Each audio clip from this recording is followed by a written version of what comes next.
What I'm excited about in kind of these virtual worlds and mixed reality worlds is not just the visual experience. It's the touch, it's the tactile experience, it's the smell, it's the taste.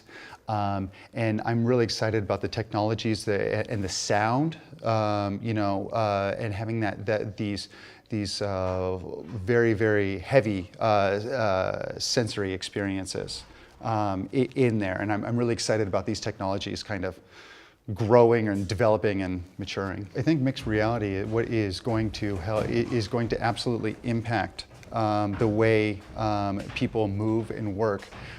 It's going to completely transform search. We're going to get off of the web page. Every physical object is going to have a digital identity. And instead of going and taking a water bottle and looking up on Wikipedia or on Google what more information I need to know about this water bottle, the water bottle is going to have a digital identity, and I'm going to look at it and search it all in real time and have these layers.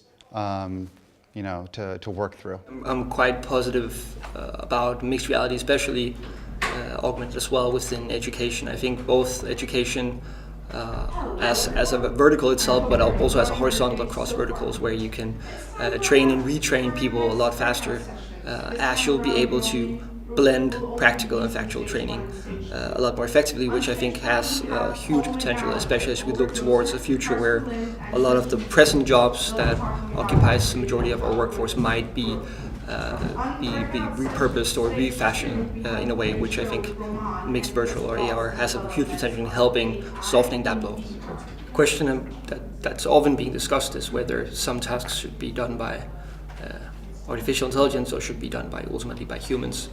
Which I think is a question as well that's posed within the augmented and virtual reality space, since ultimately, of course, we're creating a hybrid. And I think what it comes down to ultimately is a question of how would we as a person interfacing these kind of situations prefer to be handled. So ultimately, I think there's a lot of very repetitive work that I don't think humans necessarily will gain by doing more of, where I think it makes a lot of sense trying to automate it. But ultimately, there's also a lot of situations where I think the empathy and intuition of a human should never be undermined. And I think as people, it's going to be a very obvious question for us as we ask, well, how would I feel about this situation myself if I were facing this technology? And we should keep asking that. We at JPL build robots, and we've been making them for a very long time. I believe in kind of the Asimov approach, where I do think maybe that robots feel more than people give them credit for, in like the non-literal kind of sense. But I'm not scared of an AI takeover. I think the only thing that robots could do that would be bad would be what humans put inside of them. So it's really up to us. Right. I really want there to be, in terms of VR and AR installation, for there to be something that kind of makes you feel weightless while you're in VR. And there are some things that are being worked on now, but everything's pretty clunky. So I kind of want to just make an experience where I float in space, and I want to feel like I'm floating in space. So that would be a very cool new technology. Well, I just want to have contact lenses with AR ability. I think it's super stupid that we need to look at screens. It's true. Yeah. So I want to have some magic, and I think we're baby steps into the right direction, and kind of not forgetting to dream is also quite important. Yeah, that's true. Even in the now. We're talking like tiny batteries. Exactly. We're talking. Bluetooth. I'm wearing contact lenses, and they're uncomfortable anyway. So might as well have some AR capabilities. Yeah, I mean, be aware that, VR we're doing right now is like the old mobile phone that you have still wired inside your car. That's where we are right now, right? So the magic leap, great, it's going to be better, but that's maybe like the first iPhone in 2008, right? So where we are right now is smaller phones, much more capable. That's the nano one, of course. Yeah, sure. So even Magic Leap is part of the process. Well, let's see. What happens? It might not be smoke and mirrors. Yeah.